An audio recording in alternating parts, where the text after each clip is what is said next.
As imagens são realmente chocantes das crianças passando fome, principalmente das crianças passando fome, né, Emi? Emi, essa guerra já dura quase 5 anos. Você vê alguma perspectiva de solução para esse conflito?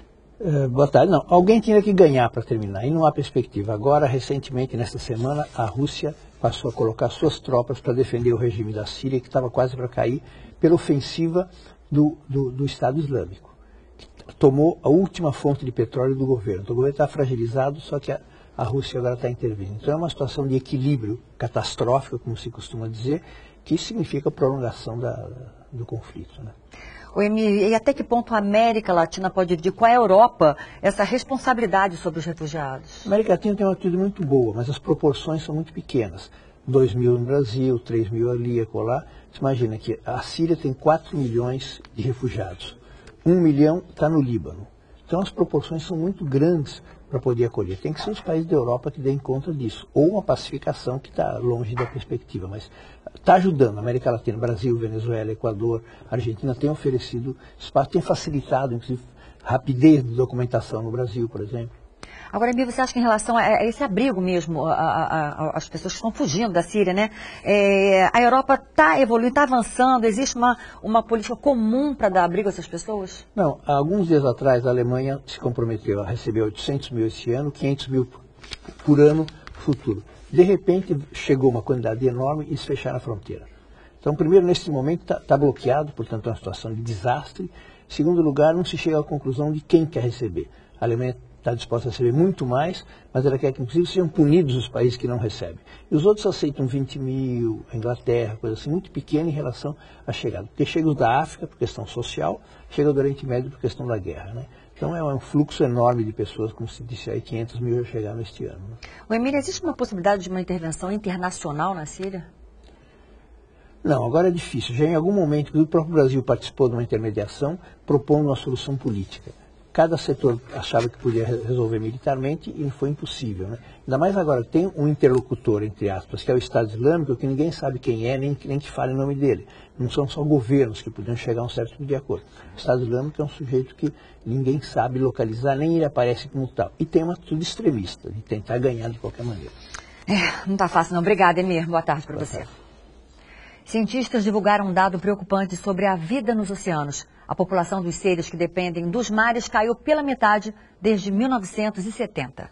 O estudo foi feito pela ONG de Defesa do Meio Ambiente, WWF, e pela Sociedade Zoológica de Londres.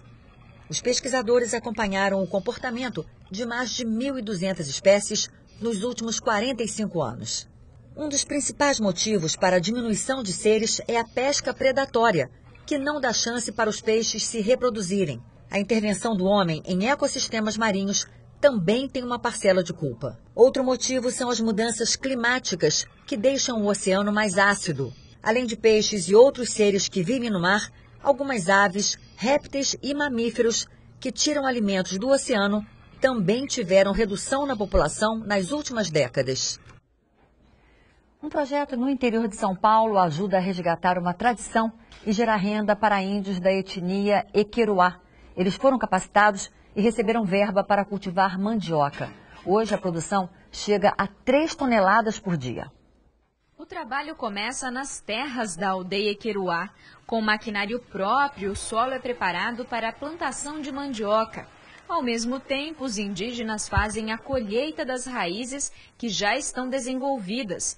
Tudo o que é produzido na lavoura vem para este galpão da aldeia. Cerca de 50 famílias trabalham descascando e higienizando a mandioca. Mas nem sempre foi assim. A aldeia só conseguiu ampliar a produção e chegar ao mercado há 3 anos, com a ajuda de um projeto de desenvolvimento rural sustentável do governo estadual. A comunidade recebeu cerca de R$500 mil, que foram destinados à infraestrutura e compra de equipamentos. Eles ainda participaram de cursos de capacitação para o plantio e processamento da mandioca, o que triplicou a produtividade. Antes a gente plantava, aí não tinha para quem vender. Hoje a gente consegue aí ter a produção de 3 toneladas a dia, né? E a gente já tem para quem passar. Aqueles que abandonaram estão voltando a plantar. É o caso da Elza, que buscava emprego em lavouras fora da aldeia. Aqui a gente começa às 5 horas da manhã até às 10. Das 10 já está em casa. Depois do almoço a gente vai para a roça fazer outra coisa, né? Daqui da aldeia, a mandioca segue para uma cooperativa de agricultores na cidade de Ubirajara. Lá a produção é comercializada, mas a intenção da comunidade Equeruá é assumir também a venda da mandioca. E eles já estão trabalhando para isso. No início do ano, a construção deste barracão de 148 metros quadrados foi finalizada e aos poucos vem sendo feita a compra dos equipamentos. A ideia é que a mandioca seja embalada pelos próprios produtores e distribuída diretamente aos supermercados. Expandir cada vez mais e ocupar a mão de obra de outras comunidades, né? Que é 4 aldeias, né? Território Araibá compõe 4 aldeias e futuramente a gente conseguir trazer para cá as outras famílias, né?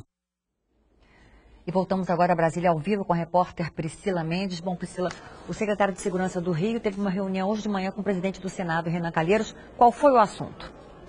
Boa tarde, Carla. Carla, o secretário Zé Mariano Beltrame, ele entregou ao presidente do Senado, Renan Calheiros, propostas para mudanças no Estatuto do Desarmamento para que vire um projeto de lei.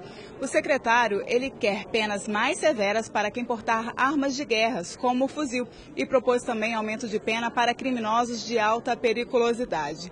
Uma proposta em discussão aqui na Câmara dos Deputados quer revogar o Estatuto do Desarmamento e facilitar a concessão de porte de armas para civis. Essa proposta tem gerado bastante polêmica aqui na Câmara. Carla. Obrigada, Priscila. Funcionários dos Correios da Grande São Paulo e do Rio de Janeiro decidiram entrar em greve.